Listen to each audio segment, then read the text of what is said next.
Most men aren't failing fat loss because they don't know what to do. They're failing because they keep entering the same level over and over without realizing it's a level. Yes, there's a sequence to this, 5 stages. And every man who's ever lost fat and kept it off has moved through all 5. But most just didn't know they were. My name's Adam, I'm a performance nutritionist, and I've worked with over 200 men and helped them lose fat and keep it off. I can tell you the ones who struggle with fat loss aren't less disciplined. They're not less intelligent. They're just stuck on one level, repeating the same mistakes, convinced their diet is the problem, and it isn't. And here's what's actually happening. Mark told me he wanted to start in a month, and I've heard that enough times to know exactly what it means. So I told him, politely but directly, that the men who say that almost never start. He laughed. Then he started the following week. But before we get into what he did right and wrong, there's something that needs to happen before any of this works. And most men skip it entirely. I think a lot of men think this is just woo-woo or textbook stuff. But you need to know why you're actually doing this.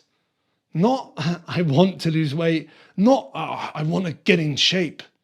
Those aren't reasons. They're vague enough that your brain will happily sacrifice them the moment life gets busy, or if Friday night gets tempting, or your favorite restaurant is suddenly on the way home. So I want to ask you something directly and be honest with yourself. What does staying at 25% body fat actually cost you? I want you to think about this properly. Pause the video if you have to, because nothing changes until the discomfort of staying the same outweighs the discomfort of actually doing something about it. And most men haven't sat with that question long enough to answer it honestly. Because the men I work with who are stuck around that number aren't just carrying extra weight. Their energy is lower than it should be. And that's not always obvious because you get used to a certain level of energy, but the signs are there. You're reaching for a coffee at 3 p.m. and writing it off as just a busy day or busy week. Their sleep is worse than they like to admit. They think they need TRT because every TRT advert is resonating. And then there's the slower stuff. The way you feel in photos, the version of yourself you carry in your head versus what you actually see in the mirror. And some of my clients talk about their kids or grandkids. They genuinely want to be active with them, not exhausted after 5 or 10 minutes of football in the garden. Others talk about who they were before, the version of themselves that felt at ease, that didn't think twice about taking their shirt off. Whatever it is for you, you want to get specific, write it down. Because the goal isn't to lose weight. The goal is to have a leaner, stronger body that actually gives back to you. And the clearer that is, the harder it becomes to talk yourself out of it on a Friday night. And that was the real problem with Mark. He wanted to get in shape, which is completely fine and normal, but it's not what survives contact with a Saturday night. So he started. And for several weeks, everything went well. Then the weekends came about. It's always the weekends. But he didn't hide it like a lot of people would. He tracked everything, which is the right thing to do. It allowed the numbers to tell the full story. He was sailing through the week, being consistent, seeing the scale drop, and then Friday evening would arrive. He'd blow straight through his calories, not say anything. Then Monday, he'd message me and say, I just wasn't disciplined enough. There were too many temptations. I just couldn't resist. The decision to start was real. The decision about how to handle the environment he was walking into hadn't been made yet. He was showing up for a scenario he hadn't prepared for, and then being surprised he had just lost. Now, this is what I want you to do at level 1. Find your actual why, the specific thing that staying where you are is costing you. Write it down somewhere you'll see it. Then map out the conditions that trip you. Not I eat badly on weekends. Which Friday situations, which Saturday scenarios, and which version of you on Sunday evening ends up clearing out the cupboard. Make those decisions before you're faced with them.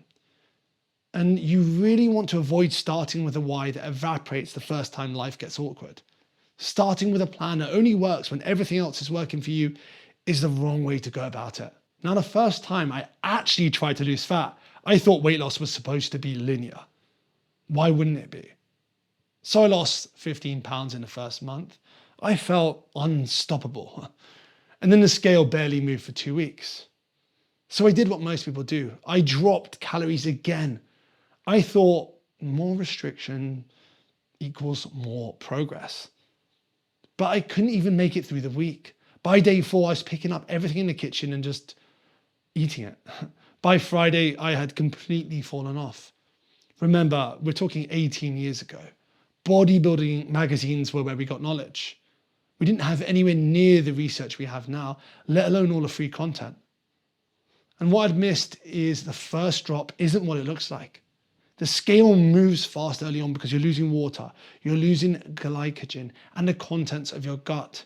The research is consistent. Initial weight loss isn't mostly fat. So when that rate slows, it's not that the process stopped working. It's that you've moved past the easy part and the actual fat loss is beginning. When I dropped calories again, I wasn't accelerating progress. I was making an already difficult thing feel impossible. Here's what level 2 actually requires, and it's not perfection or optimization, it's repeatability. The clients who build something in this phase are usually doing something that looks boring from the outside. 2 or 3 meals they rotate throughout the week, protein at every single meal, calories roughly where they need to be, tracked properly, not guessed. They're not following some elaborate protocol. They've just found a few things that really move the needle, a few things that work, and they do them well consistently. And the clients who break themselves in level 2 are chasing the first month's results with increasing restriction, trying to cut more, adding cardio on top of cardio, convinced that somewhere inside a more extreme version of what they're already doing is the answer. And it's not. Your hunger is not a discipline issue. It's a biological response to undereating, and eventually it does win. Well, it always does. And a moderate deficit, but meaningful, around 20 to 25% below your maintenance. That's enough to make consistent progress without your body treating the whole thing as a crisis. Now, here's what to do to get through level 2. You know your why and you're committed, so set your deficit. My free calculator below does that for you. Then find 2 to 3 meals that are high in protein, high in fiber, meals you actually see yourself eating. Track and weigh your food. You haven't earned the right to estimate. That can come later, but even then it can still be risky when we're talking about a specific goal. Now weigh yourself daily, but look at the weekly average. The daily number is almost meaningless, but the weekly average tells you what's actually happening. And measure your waist and take photos bi-weekly. Set that habit from the start. And you want to avoid cutting calories further when the scale just slows. Reacting to a single morning's weigh-in as it means that much. You're not trying to build a perfect plan. You're executing on an imperfect one. Unfortunately, there's no dramatic story for level 3, and that's almost the point. What I see in the clients who are genuinely in this phase is they stop overthinking it. They plan their days, and then they repeat them. The same breakfast most mornings, a handful of meals for lunch and dinner. They just rotate. Their training happens on schedule without any internal debate about whether to go. And then results create momentum, and the momentum makes the habits easier, which creates more results. It's a loop, and once you're in it, it's actually not that difficult. The problem is that most men never find out because they're still stuck in level 2, wondering why things are not moving faster. It's the opposite of how most men think motivation works. They think they need to feel ready before they build the habits. But what actually happens is the habits produce the readiness. You don't wait to feel like it. You do it until it feels like it arrives. Level 3 is also where your environment starts doing some of the work for you. You're not forcing every decision anymore. You've made certain choices enough times, they've stopped feeling like choices. The high protein breakfast you make isn't something you deliberate over. It's just what you do. So at level 3, you need to let it be boring. Repeat what works and keep the structure that got you here. Resist loosening up just because things are going well. Look at your weekly averages, not just daily numbers. And you really want to avoid the quiet drift. We're not talking about anything dramatic, just the tracking that gets looser, a handful that becomes two handfuls, the weekend meals that relax a little. Not a single decision you'd even notice, just a slow departure from what's working, which is what sets up level 4. I remember when Hossam messaged me saying he hadn't lost any weight, it was dead on the morning of the 14-day threshold. His first instinct was the carbs. Maybe you should cut them entirely or add cardio. He was running through the list of things he's willing to change, but an honest audit of his tracking wasn't on it.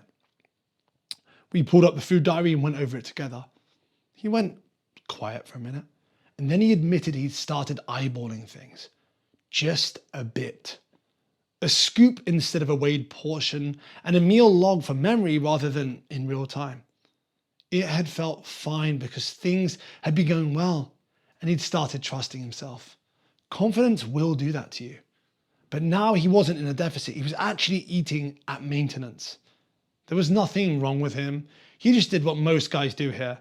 And a lot of the time, that's what a genuine plateau is. Not some metabolic adaptation or broken hormones. Not even a carbohydrate problem. Just a tracking problem. The research on this is blunt. Self-reported calorie intake is constantly lower than actual intake, often by several hundred calories a day. And the better people get at eating well, the worse they get at estimating. Because they've stopped paying close attention. They feel like they've earned the right to eyeball. They haven't, at least not yet. Before you change anything, run an honest audit. Go back to weighing everything, weekends included. Count the drinks, the cooking oil, the bites while you're plating up the meal that never make it into the log. Be the person you were at level 2 for 7 days and see what the data says. Most of the time, the plateau disappears. But if it doesn't, and you've done 3 weeks of genuinely tight tracking, weekly averages are still flat, then you can make a small adjustment, a 5 or 10% reduction in calories, mostly from carbs and fats, with protein unchanged. Or 2,000 to 3,000 extra steps a day. Those are your first moves. And there's one more thing worth knowing at this stage, the diet break. If you've been in a deficit for 3 or more months, and motivation is low, training quality has dropped, a week or 2 at maintenance calories may just be what you need. The research on diet breaks suggests that hunger hormones may settle a bit and training can recover. But most importantly, you get a psychological break if you need one. Remember, it's a planned pause, and that could be the difference between actually finishing what you started and getting derailed. Hossam tightened his tracking and the scale started moving within 2 days. He didn't need a new program. He just needed to be a bit more dialed in with what he was actually doing. And now here's what you need to do at level 4. Run the audit before touching anything. At least 1 week of accurate tracking. Then look at your averages for the past 3 to 4 weeks. If it's a genuine plateau, make a small adjustment. If motivation and energy are low, after months of being in a deficit, you can plan a break before continuing. And you want to avoid changing multiple things at once. You're trying to identify the problem, not punishing yourself for having one. Every client I've worked with who's reached their goal has the same fear, that they're going to eat more and then immediately put the weight back on. So they stay in a deficit longer than they need to, or they increase food so cautiously that it barely registers. And they don't think about maintenance as a phase at all. Then they treat it like no man's land between dieting and falling apart, trying to be careful, well, too careful even, and hover around their goal weight, waiting for something to go wrong, too nervous to change anything. But what surprises them every time is they can eat significantly more than they expected. Their body adapted during a cut, so moving calories back up doesn't trigger the rebound they're afraid of. Some people will tell you to reverse diet. You can, but I'm not a fan of it. It creates an unnecessary point of friction. I go straight in with predicted maintenance and watch how the body responds, adjusting calories based on what actually happens. We're looking for weight to stabilize, usually a few pounds higher than where you finished the cut, which is completely normal. And another huge mistake is thinking that maintenance needs a different phase. It doesn't. The habits that got you lean are the maintenance habits. Your calories go up, but your habits stay the same. And here's the thing about maintenance that no one frames correctly. It's not the absence of a goal. It's a goal that needs to be taken seriously. The men who actually keep the weight off aren't the ones who dieted hard and then just let go. They're the ones who treated maintenance as something to get right and solidify. They had a strength target to chase, or a performance goal, or they simply had a standard they decided to protect. They gave it a purpose. They didn't diet themselves lean and drift back towards the habits that got them to 25% in the first place. And here's what to do at level 5. Go to predicted maintenance. The extra calories coming from carbs and fats with protein unchanged. Set a new target that isn't about the scale and treat maintenance like a phase you're actively succeeding in. But you really want to avoid just letting that structure go. The extremely common mindset when you've hit your goal and now you can just stop paying attention or just go back to normal. Of course, we're not talking about dieting forever, but the goal is to make the way you eat and train the default, not the effort. And be realistic. Some weeks are a 7 out of 10, other weeks are a 5 out of 10. But you never go to 0. And you never go back to the person who thought this was out of reach. There we have it, 5 levels. Most men cycle through the first 2 or 3 indefinitely, convinced they're missing some tactical detail. But the reality is they're stuck on one level or re-entering a level they've already passed, all without realizing what's happening. You need to know where you are to properly move through it. And if you enjoyed this video, hit subscribe and watch this one next. I'll see you there.